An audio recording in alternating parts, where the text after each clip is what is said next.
Growing up, I experienced a lot of chronic childhood abuse and neglect. My grandma told me that the day I was born, my mother was unfit to parent me, and so I was immediately removed from her care.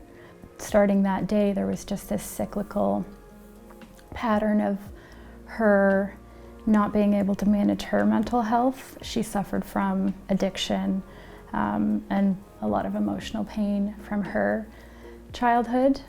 A lot of her pain and struggles impacted me as a child, and so there were periods of time where she would just leave and go on these benders for weeks at a time, and I wouldn't know where she was. And that's kind of what brought about that state of distress in my body. In addition to just this chronic abandonment and neglect, there were acute traumas. When I would get these triggers as an adult, I would see someone would make fun of a little kid. This anger would come up in me because it triggered this moment where my mom would she would tie me up to this chair and essentially just make fun of me. That's traumatic, for your mother to do that. So my PTSD symptoms started, I would say, probably as young as 5, unconsciously, but consciously probably around the age of 13, 15 when I first went into foster care. I went into foster care basically when I was starting puberty. I was just finishing grade 8, heading into high school, so it was a very pivotal time in a preteen's life in general. I didn't even really understand just how painful it was and just how much grief for my childhood even that I had stored so deeply. I was just concerned about I need a family, I need structure and stability, I need to do well in school. So the way that I coped really was to suppress everything. And so from that age, from the minute I went into foster care until my early 20s, when it started to really kind of surface in my relationships, I was just put a smile on. This is how I create relationships. This is how I get love, right? I need to be a nice, happy little girl. And that kind of persona led me through my early 20s. And it's so important to talk and share and feel, because some of the rules of living in a household where there is family dysfunction, like myself, what I experienced is you don't talk. Don't talk, don't feel, do not share. And it was all about holding secrets of the family. And this is how people suffer, generationally, time and time again.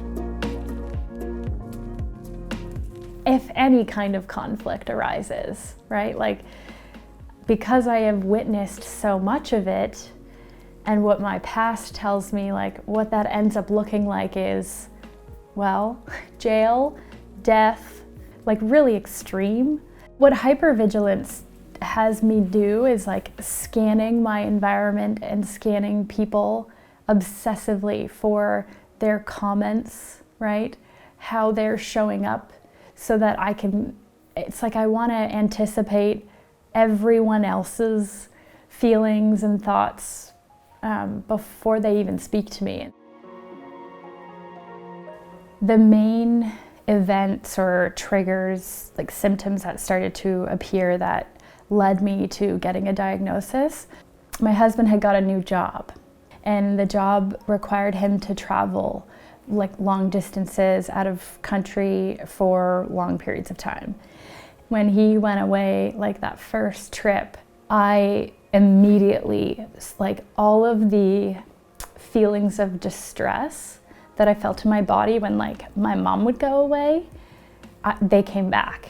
And so Shane was in this other country, and I would be sitting at home feeling so much pain, like physically in my body, right? Just that like tense, I felt like that little girl, like just, you know, but then consciously, I was like, Shane is not my mom, you know? This is an entirely different situation.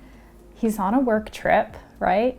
But all the fears and all the pain, like it just all came up. Thoughts like he was going to die and like that he would never come back and like, which, you know, inevitably happened with my mother.